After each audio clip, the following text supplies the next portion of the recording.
রাজধানীর জয়পুর এলাকা থেকে রক্তাক্ত অবস্থায় উদ্ধার এক ব্যক্তি। স্থানীয় এক যুবক জানায়, আচমকা এক ব্যক্তি দৌড়ে তাদের কাছে আসে।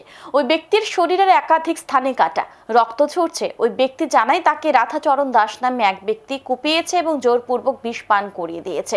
তিনি পান করার জন্য জল দেওয়ার জন্য বলেন। তখন স্থানীয়রা তেঁতুল ও জল পান করতে দেয়।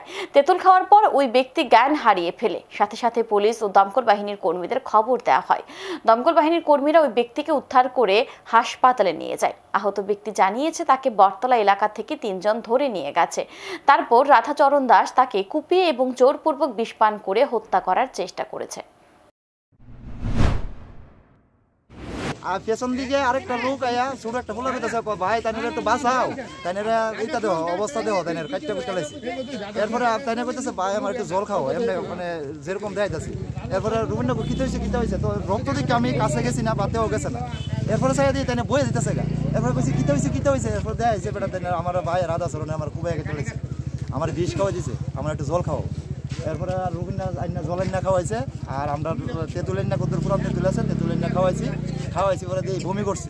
বমি করে তাইনে সেন্সলেস হয়ে গেছে। মানে সেন্সলেস অনের আগে তাইনে কয়ে গেছে রাধাচরণ দাস বিলে তাইনে মানে কুবাইছে।